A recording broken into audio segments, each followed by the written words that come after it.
my way to work. I'm a bank manager. I do not get this. And I'm arguing. I'm like trying to explain myself. I'm like, no, this can't be me. It was the most traumatic experience ever.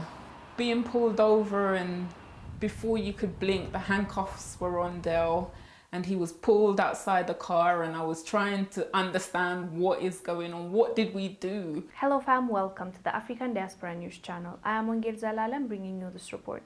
Today's report comes from the UK.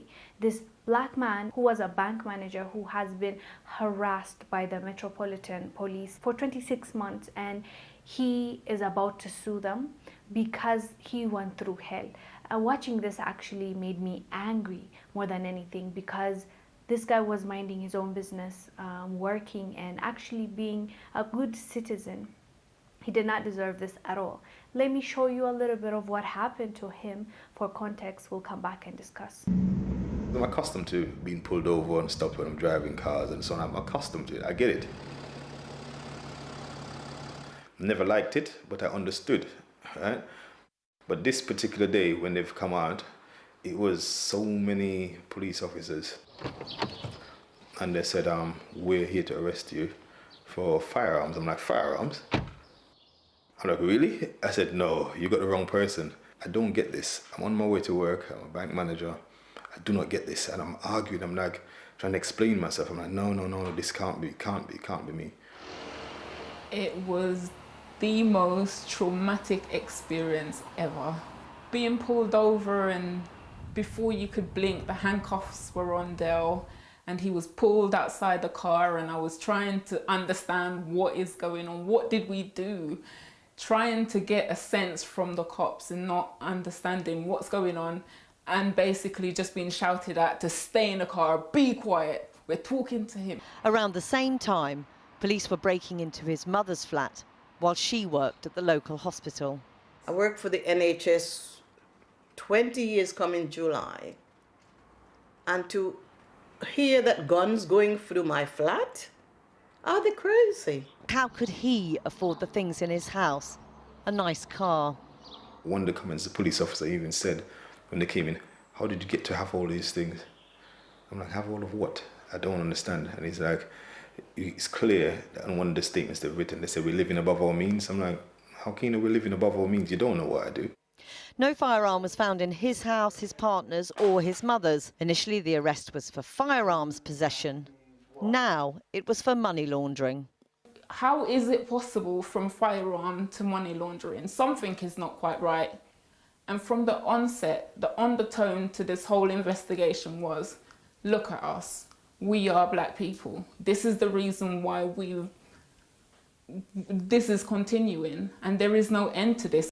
We both go to work, we both put in our 9 to 5, we make sure we do that. You know, we didn't come from much, but we're making sure that together we're on the same page, we're doing it for ourselves, and you know, we don't ask for anything, we're out there fighting for it.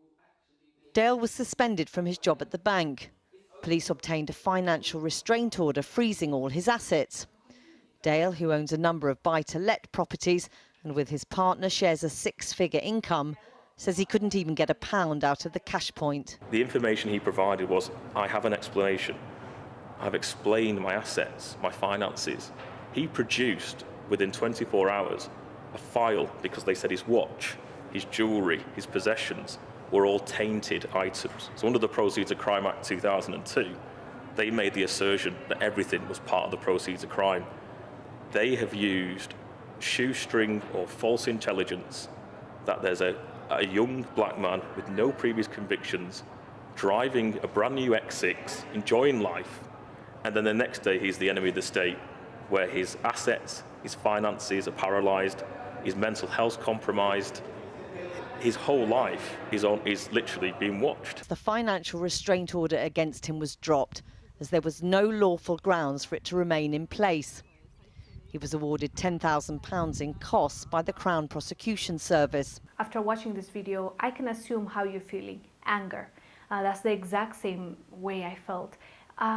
It's crazy. The whole story is crazy to me. So from that short clip I just showed you, if you are not clear on what exactly happened, this guy was busy driving his car going to work, and he has a BMW, I believe X6, and the police stopped him, assuming that he stole that car or it didn't belong to him, because I guess the car was too good for it to be driven by this black man. So he stopped the car, and he says he's used to this. So he's like, okay, it's the search that they usually do when a black man drives, and they just want to make sure that you're not into any funny business. So he stopped for them, and his wife was next to him in the car.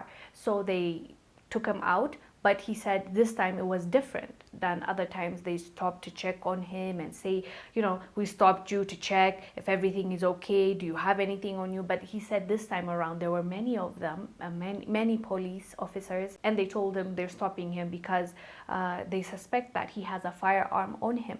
So he says no, but they're putting handcuffs on him. So his wife is asking what's going on, and they tell her, like, basically, shut up and sit down. So she's like, I want to understand what is going on. So eventually they tell her that they're charging him with firearms, and she's like, that's when I relaxed. She said, as soon as they told me this, I'm like, I know we don't have firearms. So I was like, okay, nothing will come of this. So she let it be, and she relaxed, hoping that after they take him to wherever district that they want to take him, they'll find out that they were wrong.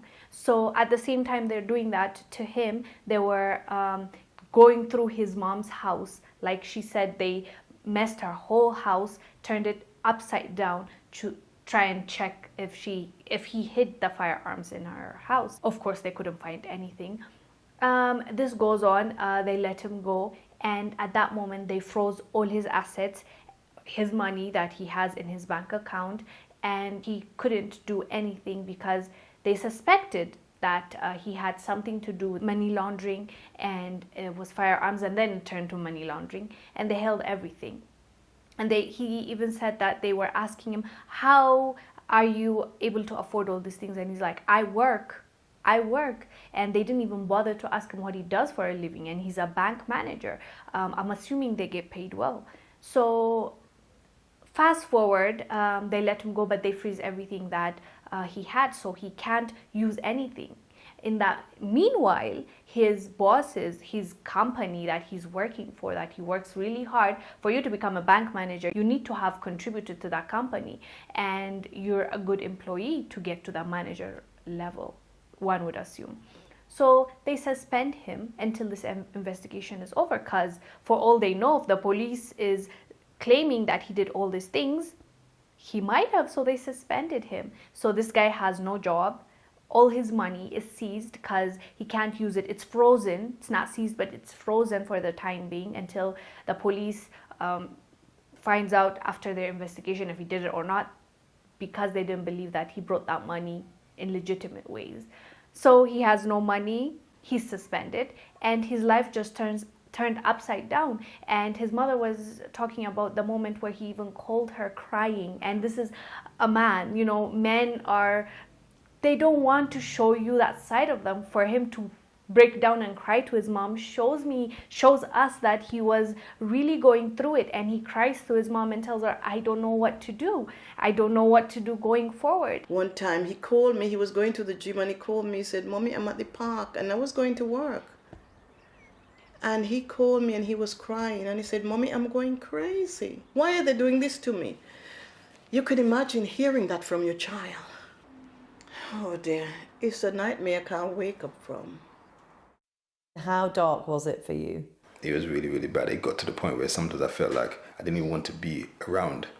And she's like, don't hurt yourself. Promise me you won't hurt yourself. Let's just put it this way. They turned his life into a living hell, and he didn't know what else to do. And this went on and on and on and on for 26 months. And this guy is innocent. They couldn't find anything. So at some point, he just got a private lawyer, because I don't think he trusted the public lawyers that he's been given. So he hired a private lawyer, and his private lawyer had something to say about this situation as well. A man of no previous convictions, no bad character, not touching a firearm in his life, an explanation of every penny he's ever earned in his life, from pay slips to tax returns to cash.